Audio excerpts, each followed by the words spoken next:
Hello everyone, welcome to Karthikeya IAS Academy. Let's discuss some current affairs. The first topic is Myanmar military declared a 1 year state of emergency. Okay, here in the country of Myanmar, what happened?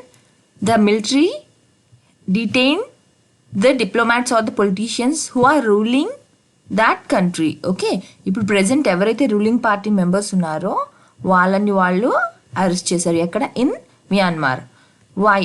ఎందుకని చేశారు అంటే the reason what they have showing is అక్కడ ఏదైతే government form అయిందో recently it has use some fraud measures and it won the ఎలక్షన్స్లోనే ప్రాపర్గా వాళ్ళు win అవ్వలేదు, కొన్ని ఫ్రాడ్ మెజర్స్ యూజ్ చేసి వాళ్ళు విన్ అయ్యారు అని చెప్పి ఏం చేసింది, పీపుల్ అందరినీ ఎవరైతే అక్కడ హెడ్ ఉన్నారో ఇప్పుడు ఆమెని ఇంకా ఇంకొందరు పొలిటీషియన్స్ని డిటైన్ చేసి 1 year వరకు కూడా ఎమర్జెన్సీ ఉంటుంది కంట్రీలో అని చెప్పి డిక్లేర్ చేసింది. ఓకే, నా who is the ruling party in that country?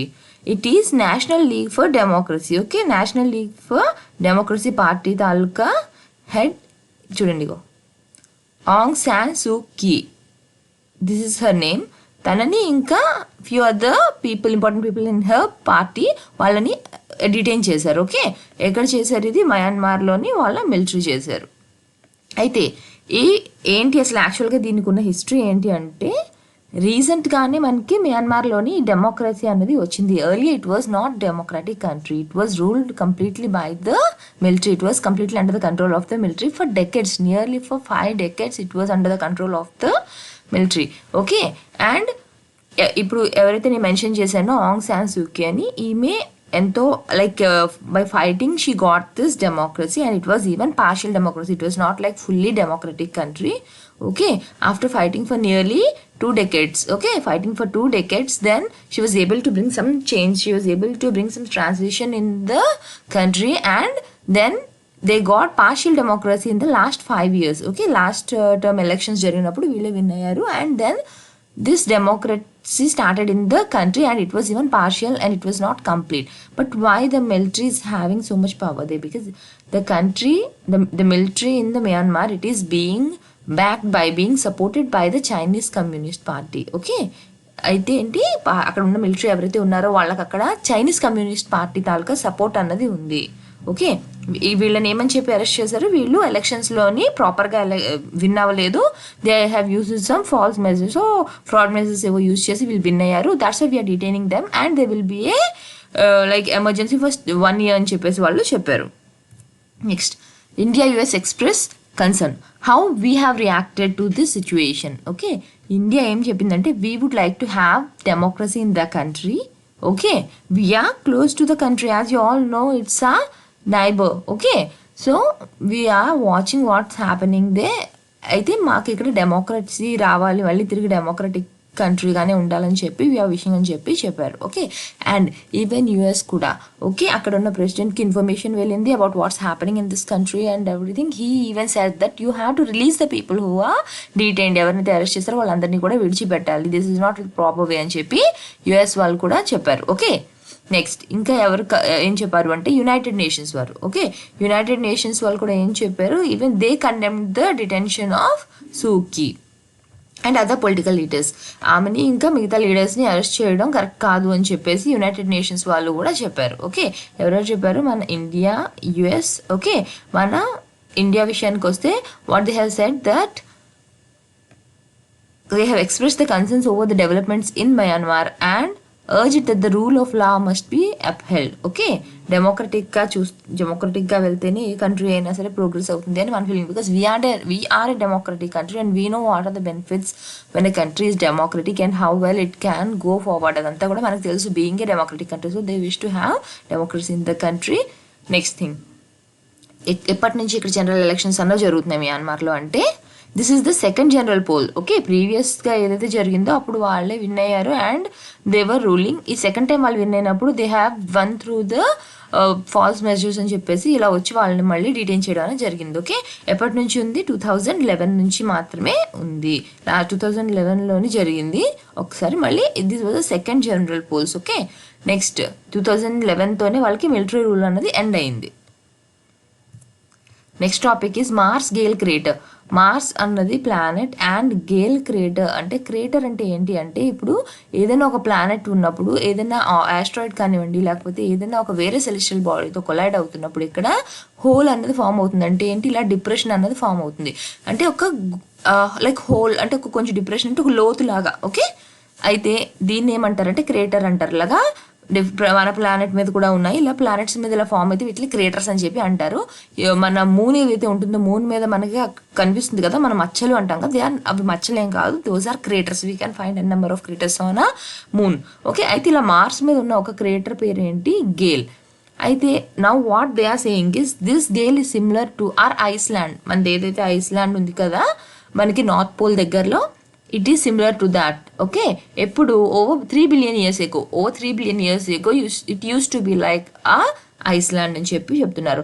అయితే ఇది ఎవరు చెప్పారు, ఈ స్టడీ ఎవరు చేసి చెప్పారు అంటే it was done by the Rice University based on the data given by NASA provide చేసిన డేటా మీద బేస్ అయ్యి వీళ్ళు స్టడీ చేశారు. And who brought this information to us అంటే క్యూరియాసిటీ రోవర్. నాసా వాళ్ళు పంపించిన క్యూరియాసిటీ రోవర్ మనకి తీసుకొచ్చిన ఇన్ఫర్మేషన్ మీద బేస్ అయ్యి ఏమని చెప్తున్నారు, గేల్ క్రేటర్ అన్నది 3 billion years ago it used to be similar to our Iceland. Okay, next, how they have said that they have studied some geological features, okay, which underwent weathering in different climates.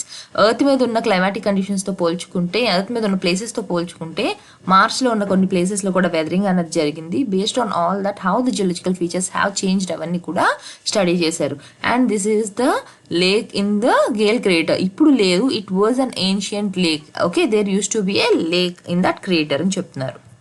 This is how the crater looks like and this is the place where we have sent for study. Okay, అయితే ఏంటి arguments ఏమొస్తున్నాయంటే ఇక్కడ ఏదైతే conditions ఉన్నాయో మాస్లోని, whether they are warm and wet or cold and warm and వెట్గా ఉందా లేకపోతే కోల్డ్ అండ్ డ్రైగా ఉన్నాయా అన్నది ఇంకా కన్ఫర్మ్ అవ్వలేదు. They are still arguments going on that.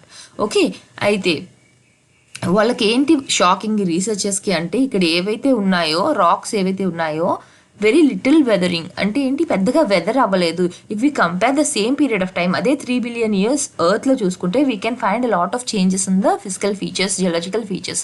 ఏదైతే అపియరెన్స్ ఉందో earth, it was not like the same before 3 billion years ago. ఇప్పుడు చాలా చేంజెస్ అని వచ్చి it has undergone weathering several times. Okay, చాలా లాంగ్ ప్రాసెస్లో చాలా వెదరింగ్ అన్నది జరిగింది. What is weathering?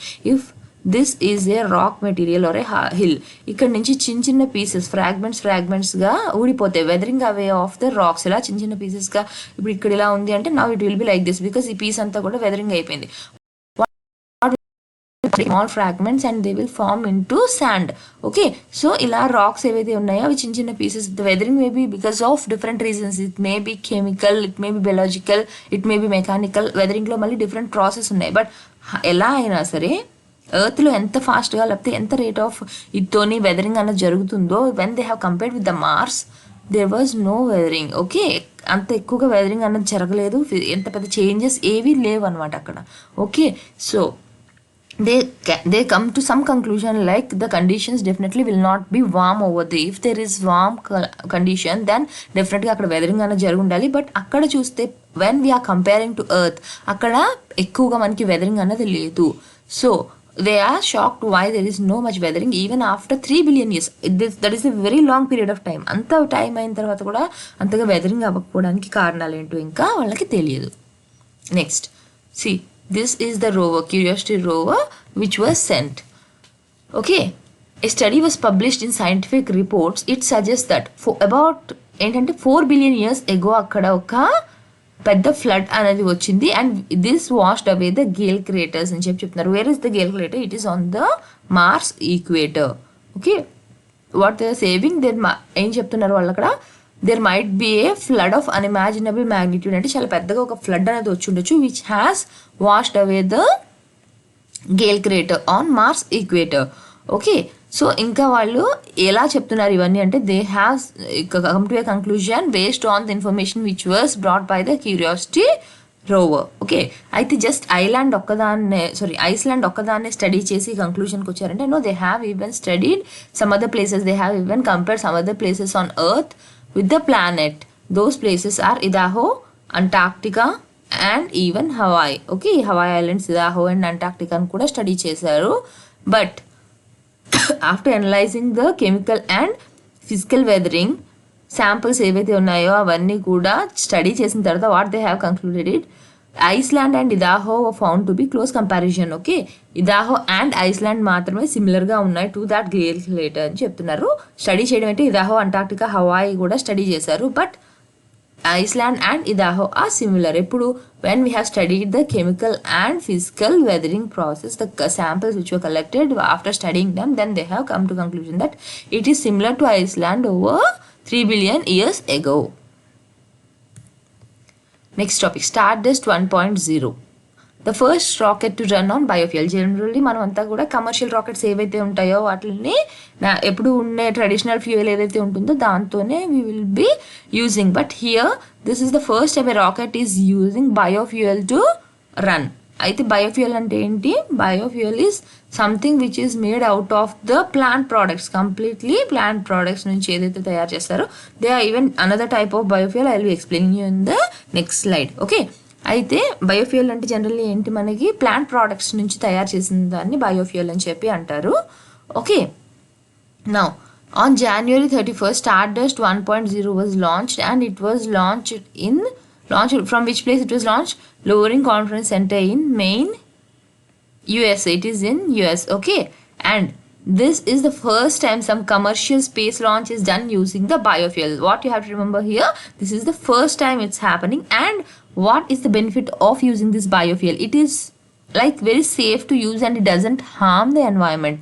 Okay, environment ki ekko pollution create cheyadu. Generally the rockets which we are sending, not just one country, many countries are sending a lot of spaceships evaithe pampistunaro, all are consuming these fuels which are traditional fuels which will damage the environment. మనకి ఇక్కడ కనిపించకపోయినా పైన వెళ్ళి atmosphere అంతలో కూడా చాలా damage అనేది జరుగుతుంది because of the space crafts. అయితే ఇప్పుడు మనం బయోఫ్యూయల్ యూజ్ చేయడం వల్ల ఏమవుతుందంటే this is non toxic to the environment అని చెప్పి చెప్తున్నారు. Okay, and what is another significance of this place is this is the first time that like in this Maine state, this is the first commercial rocket launch from that state. Okay, first thing, this is the first rocket using the biofuel, and this is the first time a commercial rocket is being sent from that state.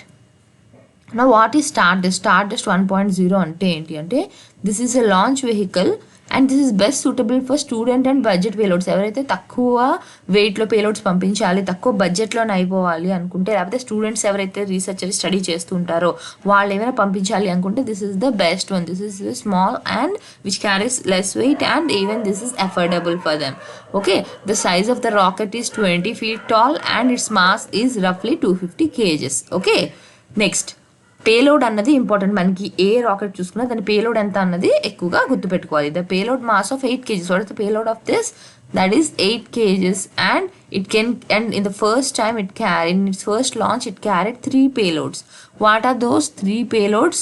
The 3 payloads are CubeSat prototype built by high school students. Okay, this was used by the high school students. And the second one, metal alloy design to lessen vibrations తగ్గించడం కోసం metal alloy అనేది use చేశారు, which is developed by Kellogg's research labs and a cubesat from software company Rocket insights.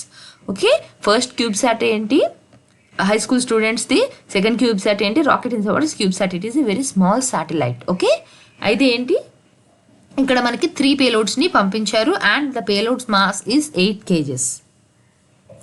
Next, who manufactured this rocket? This rocket was manufactured by Blue Shift, and this is an aerospace company based in Maine, and this is used and like it is developing the rockets that are powered or they can run on bio-derived fuels. Okay, next, this company when it was started in 2014 by Sascha Terry. He is the founder of that company, and these rockets are used to launch small satellites called CubeSats. Already మనం earlier దాంట్లో చూసాము. అందులో 3 payloads, 2 payloads ఏంటి మనకి CubeSats పంపించారు. ఒకటేమో company వాళ్ళు, ఇంకొకటేమో స్టూడెంట్స్ పంపించారు. So these rockets are mainly used to send CubeSats, and these are using biofuels and they are not toxic to the environment and they are even cheaper when we compare to the traditional rocket.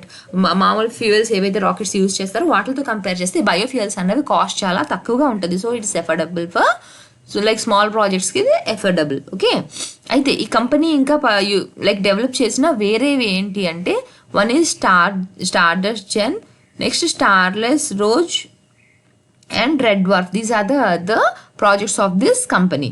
Okay, అయితే వీటి తాలూకా payload ఎంత అంటే 30 kgs. Earlier ఇప్పుడు మనం ఏదైతే స్టార్డస్ 1.0 discuss చేస్తున్నామో దాని తాలూకా payload ఎంత మనకి 8 kgs.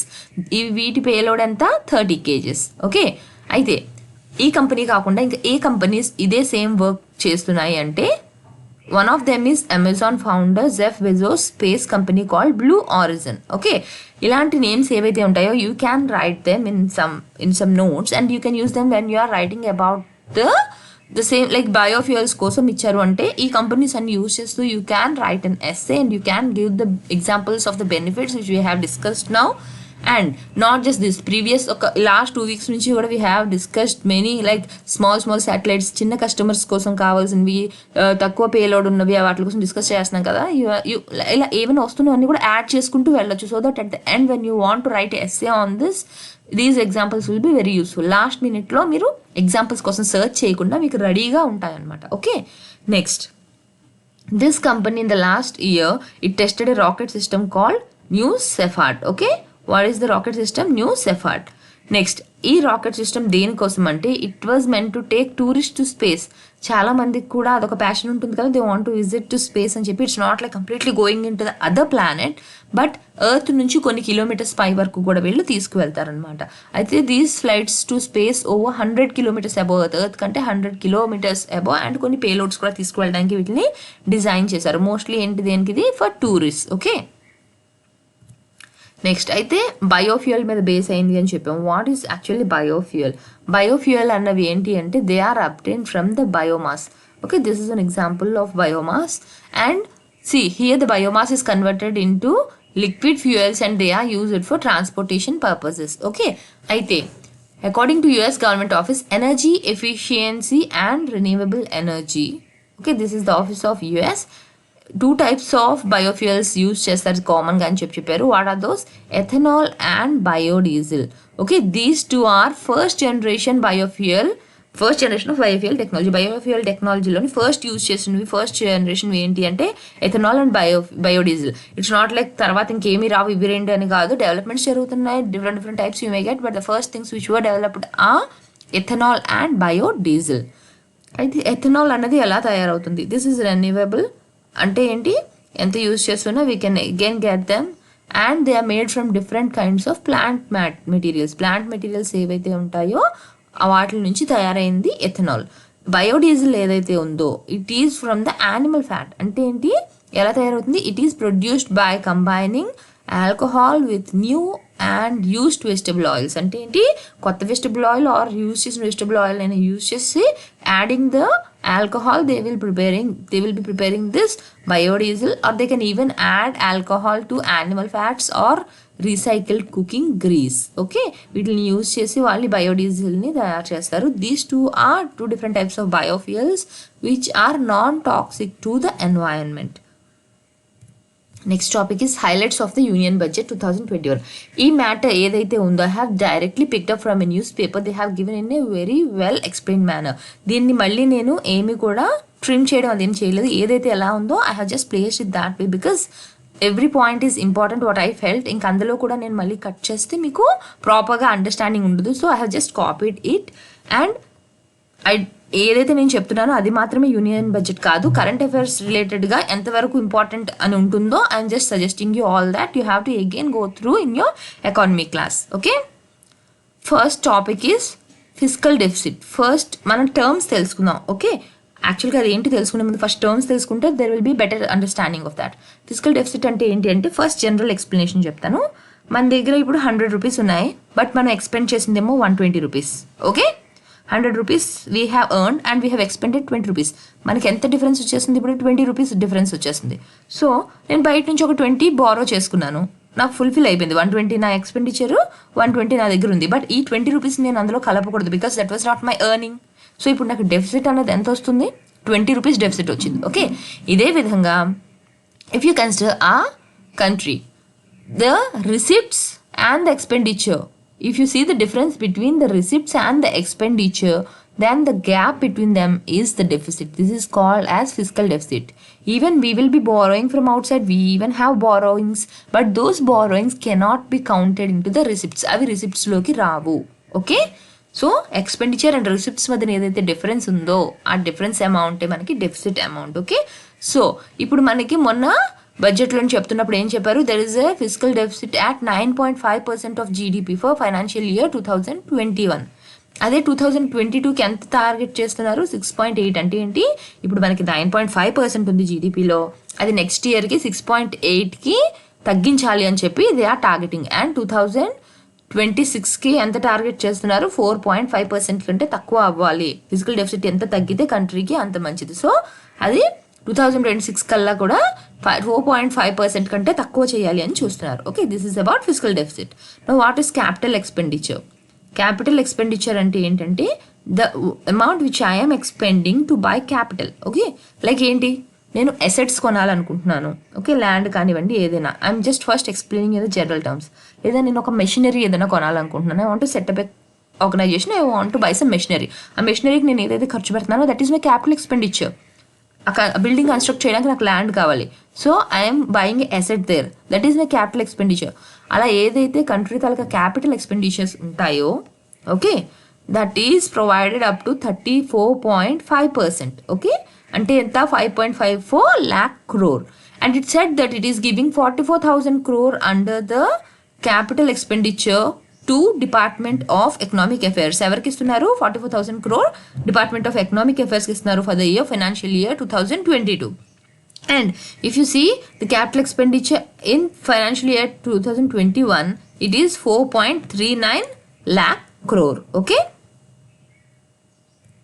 Next, no tax change అంటే ఏంటి, డైరెక్ట్ ట్యాక్సెస్ ఏవైతే ఉంటాయో అందులో పెద్దగా చేంజెస్ ఏవి రాలేదు, but they have taken some steps in direct tax incentives to ease compliance for tax payer. This is a separate topic I will be discussing in the next class. కంప్లీట్గా మీకు దీనికోసం నేను ఎక్స్ప్లెయిన్ చేస్తాను. Okay, next relief. అయితే మీరు ఇక్కడ వరకు గుర్తుపెట్టుకుంది ఏంటి, డైరెక్ట్ ట్యాక్సెస్ ఏవైతే ఉన్నాయో అందులో పెద్దగా చేంజెస్ ఏమీ తీసుకురాలేదు. Next, relief for senior citizens and small tax payers. ఎవరైతే మనకి సీనియర్ సిటిజన్స్ ఉన్నారో వాళ్ళ కోసం కొంచెం బెనిఫిట్స్ వచ్చాయి. ఏంటి అంటే, the people who are above the age of 75 and who are living with pension or interest income. And you are having a particular amount, you will be doing it FD and you will be getting some interest out of that and you are living with that. లేదా మీకు only pension మాత్రమే ఆధారం ఉంది. In such cases those people don't have to file the tax. అంటే ఏంటి, no tax filing for senior citizens who are above the age of 75. Age ఎక్కడైనా mention చేస్తున్నారు అంటే definitely you have to remember that. ఎందుకంటే same ఇదే వీళ్ళు బిట్లో ఏదైనా question అడుగుతున్నప్పుడు ఆప్షన్స్లో ఏమి ఇస్తారు అంటే above 65 years, above 60 years అంటారు. And we generally have a common thing that 60 years పైన అంటే సీనియర్ సిటిజన్స్ అని చెప్పి we feel like that. But no, here this like waiver ఏదైతే ఇప్పుడు ఇస్తున్నారో ఇక్కడ no need to file tax అనేది అది అబోవ్ 75 years ఉంటేనే. ఓకే, నెక్స్ట్ ఇంకా ఏం సెటప్ చేయాలనుకుంటున్నారు, a dispute resolution committee for small tax payers. తక్కువగా ట్యాక్స్ పే చేసే వాళ్ళు ఎవరైతే ఉన్నారో వాళ్ళ కోసం ఒక డిస్ప్యూట్ రెజల్యూషన్ కమిటీని కూడా పెట్టాలనుకుంటున్నారు. అయితే ఎంతవరకు అది, the taxable income of up to 50 lakh, ఇంకా disputed income of up to 10 lakh eligible to approach this dispute resolution committee. Dispute income అంటే ఎలా వస్తుంది, లైక్ చూడండి, మీకు అసెస్ చేసింది ఏదైతే అసెస్ చేశారో ట్యాక్స్ అమౌంట్ అది ఒకటి ఉంది, మీరు ఎంతైతే రిటర్న్స్ ఫైల్ చేస్తున్నారో అది ఒకటి ఉంది.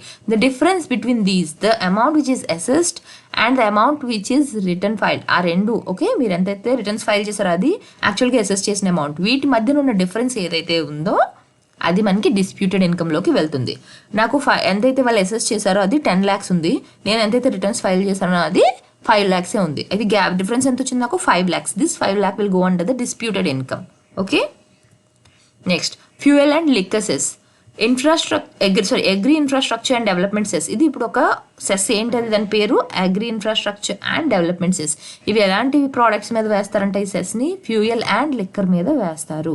ఓకే, అయితే ఇంకా అడిషనల్గా బర్డెన్ ఏం కన్జ్యూమర్ మీద ఉండదు, బట్ ఈ సెస్ మాత్రం పడుతుంది. సో ఈ సెస్ తాలూకా ప్రైస్ ఎంత అనేది మనం చూద్దాం. 2.5 per liter on petrol. Petrol మీద సెస్ ఎంత పడుతుంది మనకి, 2.5 per liter. This is the agri infra cess. ఇంకా ₹4 ఆన్ డీజిల్. అంటే ఏంటి, ఇప్పుడు మనకి పెట్రోల్ ఇంకా డీజిల్ రేట్స్ అనేవి పెరుగుతాయి. అండ్ 100% ఆన్ ఆల్కహాలిక్ బెవరేజెస్ మీద 100% సెస్ పడుతుంది. 2.5% ₹2.5 ఏమో మనకి పెట్రోల్ మీద, ₹4 ఏమో డీజిల్ మీద వేస్తున్నారు. ఏం సెస్ వేశారు అంటే అది గుర్తుపెట్టుకోండి. The name of the cess is agri infrastructure and development cess. What's expensive, ఏమి కొనడానికి మనకి రేట్లు పెరిగిపోతాయి. ఓకే, ఫ్యూచర్లో ఇప్పుడు మనకి రేట్స్ ఎక్కువగా పెరిగేవి ఏంటి అంటే, ఏవైతే మనం అప్లయన్సెస్ వాడుతున్నామో, హోమ్ అప్లయన్సెస్, అవన్నీ కూడా రేట్ పెరుగుతాయి. Like refrigerator, air conditioners, LED lights, mobile phones rates ఎందుకు పెరుగుతాయంటే, వాటి పార్ట్స్ తాలూకా మనం పార్ట్స్ అన్ని కూడా ఇక్కడ మ్యానుఫ్యాక్చర్ చేయం. We will be importing most of the parts which are used in the mobile. మనం ఏం చేస్తాం ఇక్కడ, మన Indian companies they will be assembling it and sell on their name. But parts ఏవైతే ఉంటాయో అవి బయట నుంచే కదా ఇంపోర్ట్ చేస్తున్నారు. సో ఏమవుతుంది, ఆ పార్ట్స్ మీద రేట్లు ఎప్పుడైతే పెరిగిపోతాయో ఈ ప్రోడక్ట్స్ అన్నిటి మీద నుంచి రేట్స్ కూడా మనకి పెరిగిపోతాయి. అయితే మనకి ఏం తగ్గుతుంది రేట్ అంటే, గోల్డ్ అండ్ సిల్వర్ మీద కాస్ట్ తగ్గుతుంది అన్నారు. బికాస్ వాటి మీద ఏదైతే కస్టమ్స్ డ్యూటీ ఉందో అది తగ్గుతుంది. When they increase the custom duties, ultimately like customs duty పెరిగింది అంటే మనకి దాని రిజల్ట్ ఏంటి, the product price will be increasing. If the customs duty is reduced then we will be getting the product at a lesser price. So here gold and silver prices తగ్గే chances ఉన్నాయి. But appliances ఏవైతే ఉన్నాయో అవన్నీ కూడా పెరుగుతాయి మనకి. Okay, access to deposits. ఇంకా ఏంటి, if in case a bank fails, withdrawal from the bank are stopped. అంటే ఒక బ్యాంక్లో మీరు మనీ డిపాజిట్ చేసుకున్నారు, బట్ అక్కడ బ్యాంక్ అనేది ఫెయిల్ అయింది, it is not working, and అక్కడ ఉన్న విత్డ్రాల్స్ ఏవైతే ఉన్నాయో అవన్నీ కూడా ఆగిపోతే, ఎప్పుడు in case there is a financial pressure on the bank, అలాంటి సిచ్యువేషన్స్లో మరి మీరు మీ డిపాజిట్స్ లాస్ అయిపోవడమైనా, ఎంత వేసిన మనీ అంటే, the depositors will be able to get immediate access to their deposits. ఎంతవరకు, అది కూడా up to the deposit insurance amount of ₹5 lakh. Okay,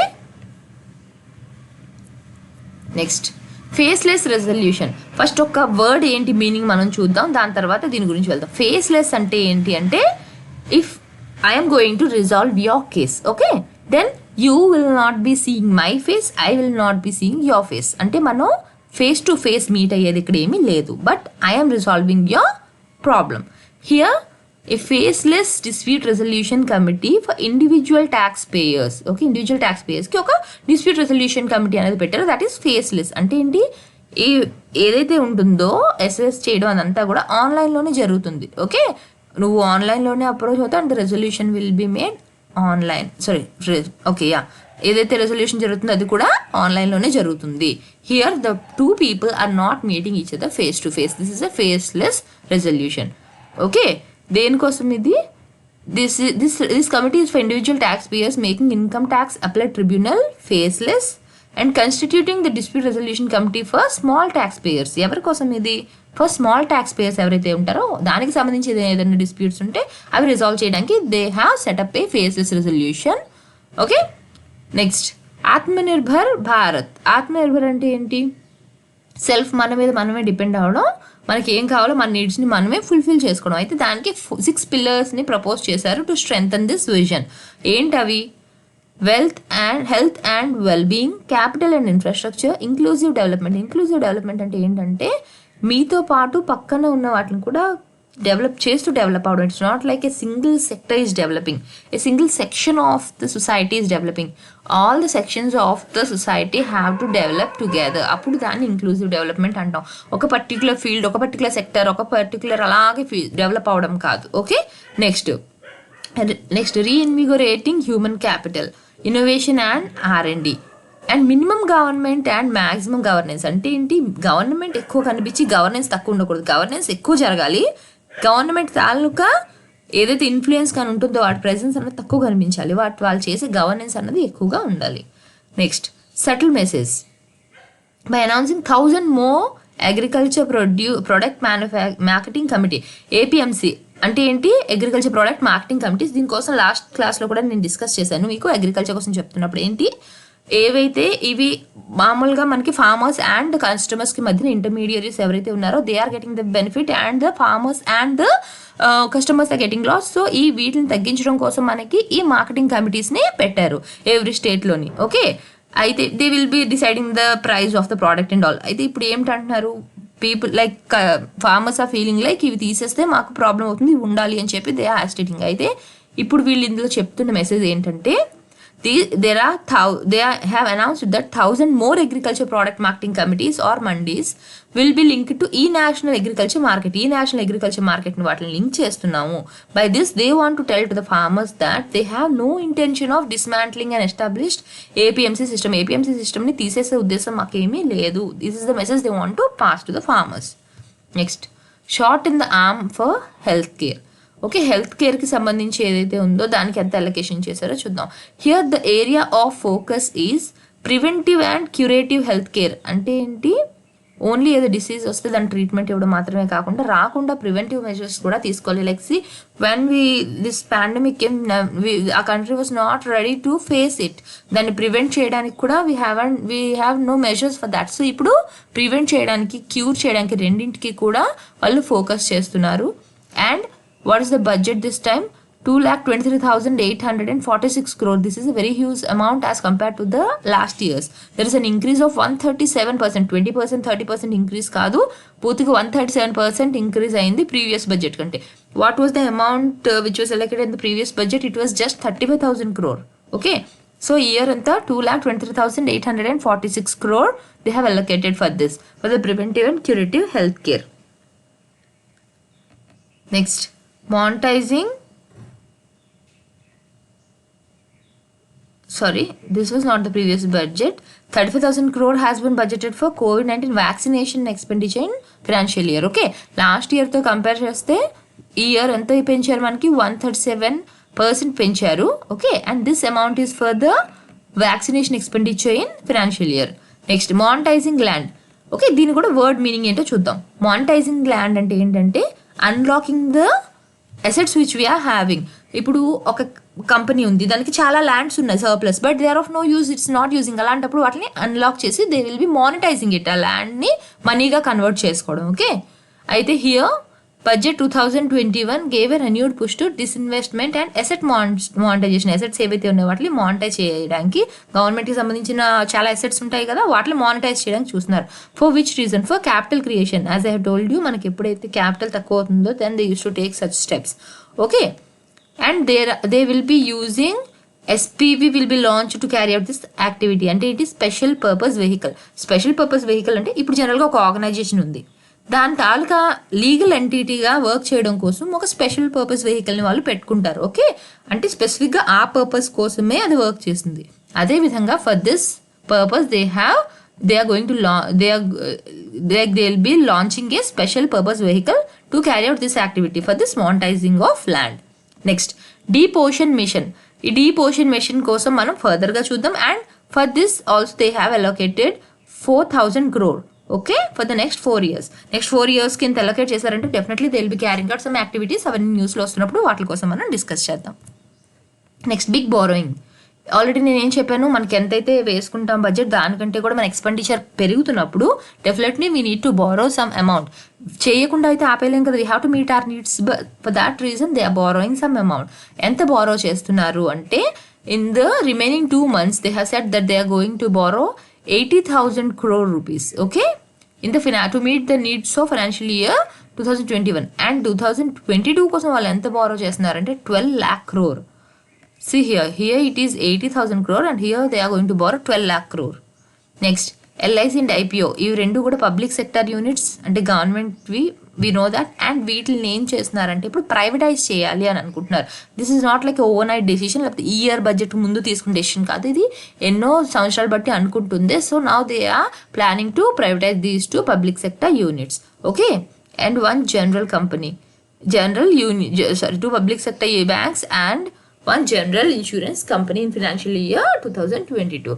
okay, next ఇంకా ఏం డైవర్స్ చేయాలనుకుంటున్నారు? BPCL, Concor and SCI in 2021 and 22. Next, banking and companies. Here government is planning to allot some money to the bank for the recapitalization of public sector banks. Recapitalization అంటే ఏంటి? Restructuring the capital. ఏదైతే వాళ్ళ దగ్గర capital ఉందో దాన్ని restructure చేయడానికి they are allocating 20,000 crore to the banks. Okay, and they are also proposing for a revised definition under Companies Act 2013 for small companies. Okay, ఏ companies small కంపెనీస్గా వెళ్తాయి under this act అన్న దాన్ని కూడా, ఆ ప్రావిజన్ ఏదైతే ఉంటుందో దాన్ని కూడా మళ్ళీ వాళ్ళు they are going to revise it. Okay, they want to increase the threshold for capitalisation. Minimum wages అంటే మినిమం ఇంత వేజ్ ఇవ్వాలి ఈ వర్క్కి అని చెప్పి ఉంటుంది కదా, అది ఏదైతే ఉందో అది they are going to apply to all the workers, like women వర్కర్స్కి కూడా. ఇప్పుడు మినిమం వేజెస్ ఏదైనా ఉందంటే మగవాళ్ళకి ఇంత, ఆడవాళ్ళకి ఇంత, అలా కాకుండా they are going to apply it for everyone equally. Minimum wages will now apply to all categories of workers and women will be allowed to work in all categories. Women కూడా ఇప్పుడు ప్రతి దాంట్లో కూడా work చేస్తారు. కొన్ని వర్క్స్లో they use to not go because of lack of protection. ఇప్పుడు ఏంటంటే వాళ్ళకి అడిక్వేట్ ప్రొటెక్షన్ ప్రొవైడ్ చేస్తూ they are making it possible for the women to work in all the fields now. Next projects గెలవర్. ఏం projects అన్నవి ఇప్పుడు start చేస్తున్నారు?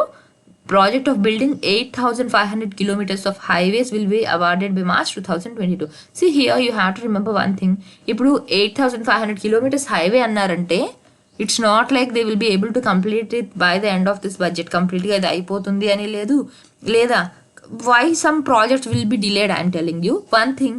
ఏంటి అంటే సరిగ్గా ఫండ్స్ రిలీజ్ అవ్వలేదు. ఎంత కావాలో అందులోని 10% కూడా రిలీజ్ చేయరు. అప్పుడప్పుడు రిలీజ్ అవ్వవు ఫండ్స్.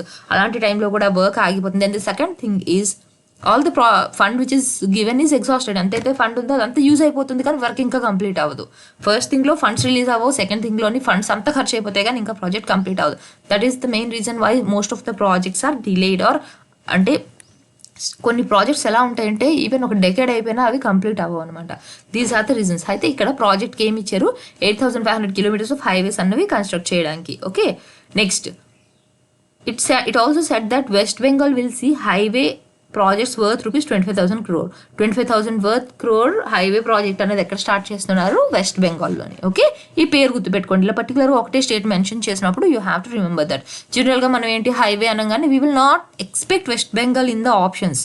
డెఫినెట్గా మనం ఏ మెట్రో సిటీసో లేకపోతే ఏ హైలీ డెవలప్డ్ వాటి గురించి చెప్పుకుంటాం. But here West Bengal is being concern.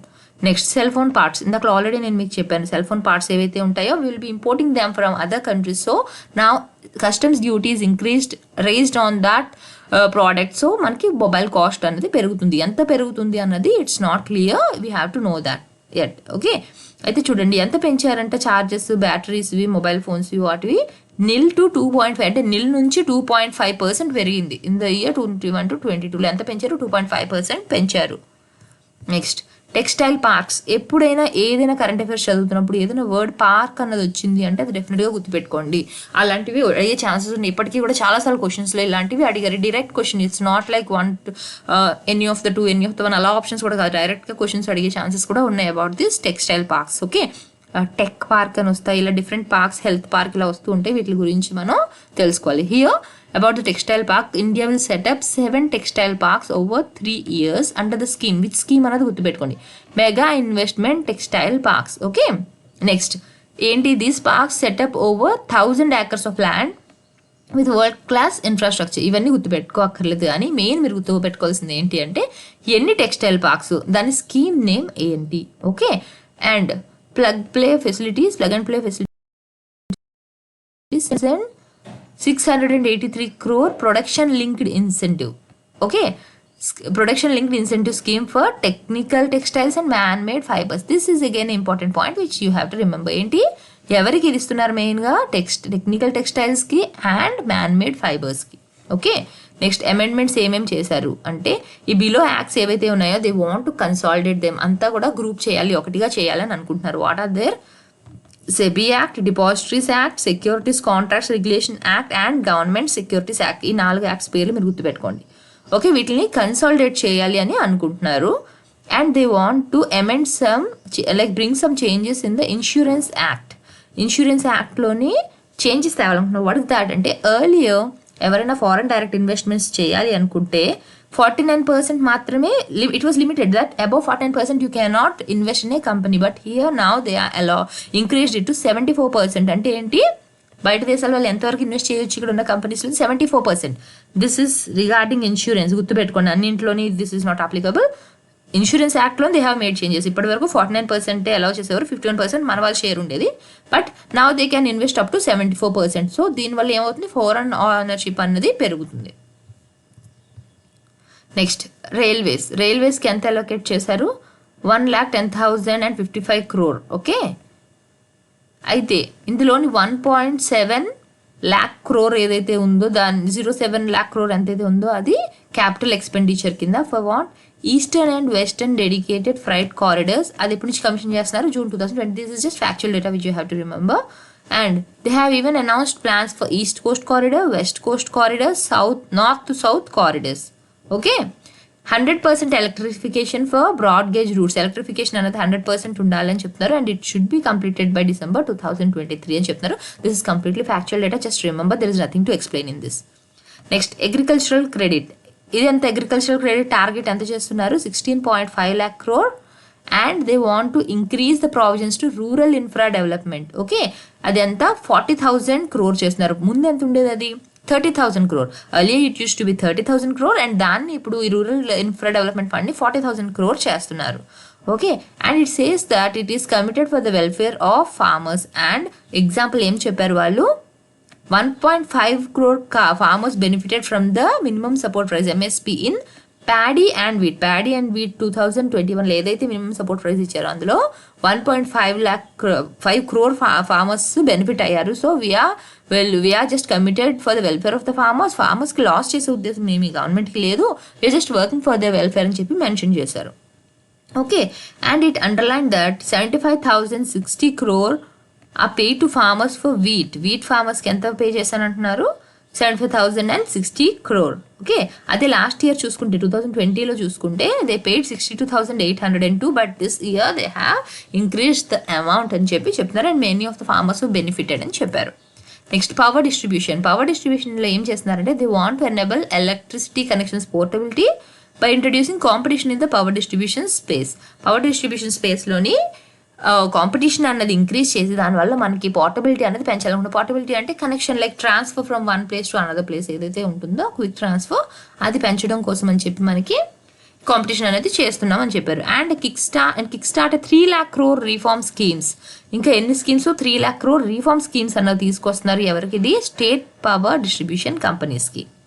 Next mergers and acquisitions అంటే ఏంటి, ఇప్పుడు 2 కంపెనీస్ ఉన్నాయి. Okay, they can even merge, 2 ఒక దాంట్లో ఒకటి వెళ్ళి మర్జ్ అయిపోవచ్చు, లేదా 2 కంపెనీస్ ఉన్నాయి ఇందులో కంప్లీట్గా ఈ కంపెనీని ఎక్వైర్ చేసుకోవచ్చు, అంటే ఈ కంపెనీ మొత్తాన్ని తీసేసుకుంటుంది. ఇంకా ఇక్కడ ఏమవుతున్నాయి 2 కలుస్తున్నాయి, దే ఆర్ మర్జింగ్, ఒకటి కంప్లీట్గా ఒక దాంట్లో మర్జ్ అయిపోతుంది. ఇలాంటి కేసెస్లో ఏమవుతుంది దీని పేరు 2 కలిపి ఒక కొత్త పేరుగా వాళ్ళు పెట్టుకోవచ్చు. కానీ ఇక్కడ ఏమవుతుంది ఇక్కడ కంప్లీట్గా ఈ కంపెనీ తీసేసుకుంటుంది. ఓకే, అయితే ఇప్పుడు ఇక్కడ ఏంటి జరిగింది అంటే government has withdrawn the tax benefit. వీళ్ళకి మర్జర్స్ అండ్ ఈక్విజిషన్కి ఏదైతే ట్యాక్స్ బెనిఫిట్ ఉంటుందో దాన్ని withdrawn it and it results in the marginal increase in the transaction cost of transaction అనేది మనకి పెరిగిపోతుంది. వాళ్ళ మీద ఉన్న ట్యాక్స్ బెనిఫిట్ తీసేశారు కాబట్టి కాస్ట్ ఆఫ్ ట్రాన్సాక్షన్ అనేది పెరుగుతుంది. And the government in the budget it even set that there will be no depreciation allowed on goodwill మీద ఎటువంటి డిప్రిషియేషన్ అనేది ఇంకా అలౌ చేయబడదు. నెక్స్ట్ ఫస్ట్ డిజిటల్ సెన్సెస్ కోసం చెప్పే ముందు నేను ఇంకొక విషయం చెప్పాలి.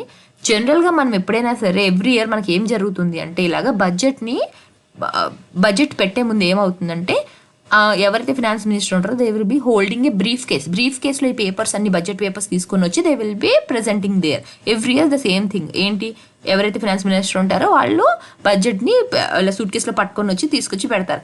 బట్ ఈ ఇయర్ ఏమైంది, నేను ఆల్రెడీ లాస్ట్ క్లాస్లో మీకు డిస్కస్ చేస్తున్నప్పుడు ఏం చెప్పాను, ఈ ఇయర్ మనకి పేపర్లెస్ బడ్జెట్ అన్నది సబ్మిట్ చేస్తున్నారు. సో పేపర్ ఏముండదు, దట్ ఈస్ డిజిటల్ అని చెప్పాను. So this year what they have brought ఒక ట్యాబ్లెట్ తీసుకొచ్చారు, ట్యాబ్ తీసుకొని వచ్చి వాళ్ళు ప్రెజెంట్ చేశారనమాట. ఓకే, ట్యాబ్లోని బడ్జెట్ అంతా ఉంది, it is completely in the digital format. Okay, అయితే మీరు గుర్తుపెట్టుకోవాల్సింది ఏంటి, in the history of India this is the first time they have presented A digital budget. Okay, now coming to first digital census.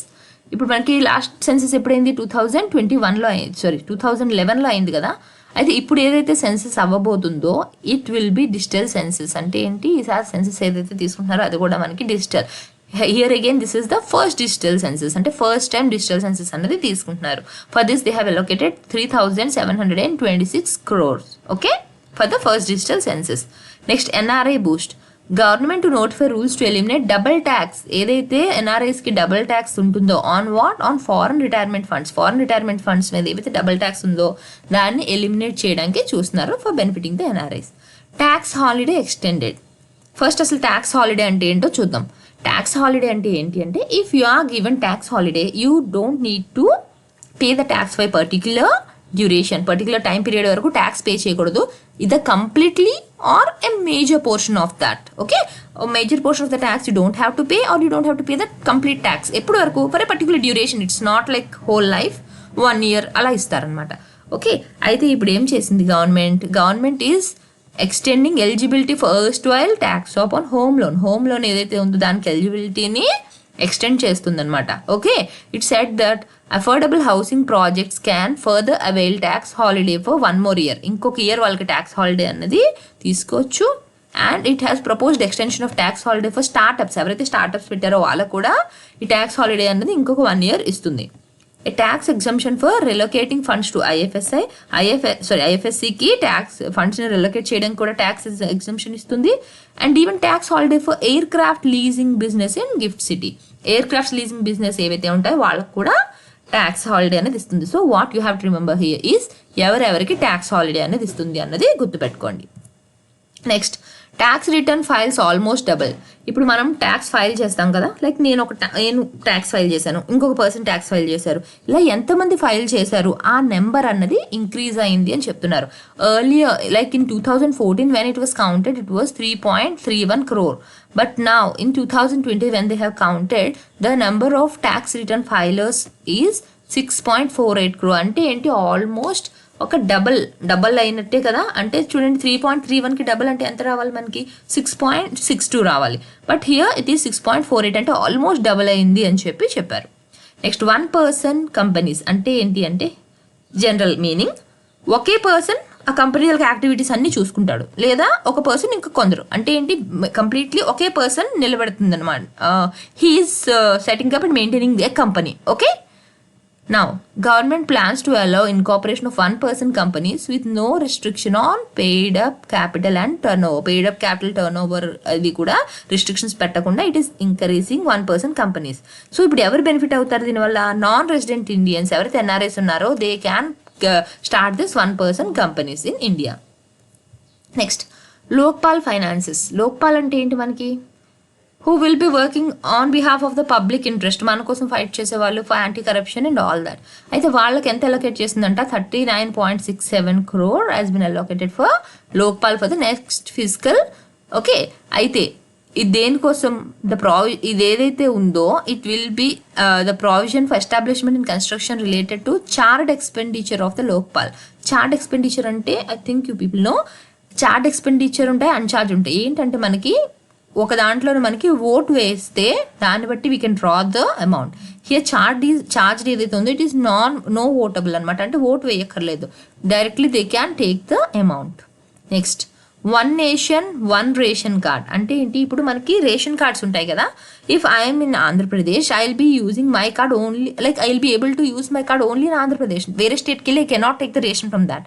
But ఇప్పుడు ఏమని చెప్తున్నారంటే మొత్తం కంట్రీకి ఒకటే ration card, 1 nation 1 ration card. So if you are having this ration card you can avail the service or you can take your products from the ration shop, from any ration shop in the country. It's not like in the particular state in which you are residing or మీరు ఎక్కడికి native అక్కడే తీసుకోవాలని లేదు. మీకు ration card ఉంటే in the country you can take anywhere. Okay, so మొత్తం కంట్రీకి ఒకటే ration card, 1 nation 1 ration card. దీనివల్ల బెనిఫిషియరీస్ ఎంతమంది ఉన్నారంటే 69 crore beneficiaries were covered under this 1 nation 1 ration card and it was implemented by 32 states and union territories. Okay, ఇంకా మీరు చూసుకోవాలంటే ఏ state ఏదైనా మిస్ అయిందా అంటే మీరు you can see the list. Auto parts. Okay, ఏదైతే వేరియస్ పార్ట్స్ ఏవైతే మనకి ఆటోమొబైల్ ఇండస్ట్రీలో ఏవైతే యూజ్ చేస్తారో like wiring sets, safety glass and parts of signalling equipment, customs duty అన్నది పెరిగింది. గుర్తుపెట్టుకోండి, కస్టమ్ డ్యూటీస్ పెరిగింది. Okay, it has increased. Next, ఎంత ఇంక్రీజ్ అయిందంట? 15%. ఇది February 2nd నుంచి మనకి పెరిగింది. ఆబ్వియస్లీ ఏంటి? పార్ట్స్ పెరిగిందంటే ఆ ప్రోడక్ట్ కాస్ట్ కూడా మనకి పెరిగిపోతుంది. Next, improving nutritional outcomes. ఇది ఏంటి అంటే మనకి జనరల్గా న్యూట్రిషనల్ స్కీమ్స్ అన్న గవర్నమెంట్ దేనికి పెడుతుంది? For the children who are below the age of 6. Okay, next ఏంటి, ఎవరైతే మదర్స్ ప్రెగ్నెంట్స్ ఉంటారో వాళ్ళకి, లేదా లాక్టేటింగ్ మదర్స్ ఎవరైతే మిల్క్ ఫీడింగ్ మదర్స్ ఉంటారో వాళ్ళకి, వాళ్ళ న్యూట్రిషన్ కోసం అని చెప్పి మనకి కొన్ని ప్రోగ్రామ్స్ ఉంటాయి. And we even have some for the nutrition of the kids who are going to school, వాళ్ళకి కూడా డిఫరెంట్ మీల్స్ ప్రోగ్రామ్స్ ద్వారా వాటి ద్వారా పెడతారు. అయితే ఇక్కడ చూడండి, ఇక్కడ 2 ప్రోగ్రామ్స్ ఏంటి మనకి, Poshan Abhiyan, this is as I told you వాళ్ళకి న్యూట్రిషన్ ప్రొవైడ్ చేయడానికి, and supplementary nutrition programme, this is also for the lactating mother, pregnant mothers and small kids. వీళ్ళు ఇప్పుడు ఈ 2 ప్రోగ్రామ్స్ ఏం చేయాలనుకుంటున్నారు అంటే, they will be merging them. ఏం చేస్తున్నారు, రెండింటిని మర్జ్ చేయాలనుకుంటున్నారు. And they are going to launch another mission, అంటే 2 కలిపి కొత్తగా ఇంకో మిషన్ తెస్తున్నారు. ఏంటది, మిషన్ పోషన్ 2.0. అంటే సేమ్ ఇదే, ఈ రెండింటిని మర్జ్ చేసేసి కొత్తగా మిషన్ ఏం స్టార్ట్ చేస్తున్నారో, మిషన్ పోషన్ 2.0. మిషన్ పోషన్ 2.0 ఎలాగో మనకు ఫర్దర్ క్లాసెస్లో వస్తుంది, and we will be discussing. But what you have to do is ఒక్కసారి ప్రీవియస్గా ఉన్న ప్రోగ్రామ్స్ 2 ఏంటి అన్నది చూడండి. బికాస్ ఇట్స్ నాట్ లైక్ ప్రతిసారి కొత్తగా వచ్చిన దాని మీద క్వశ్చన్ అడగాలని లేదు కదా. ఏమో ఆప్షన్స్లో 1-2 పాయింట్స్ పాత వాటి మీద కూడా యాడ్ చేయొచ్చు. సో ఒక్కసారి 2 కూడా చూడండి మీరు.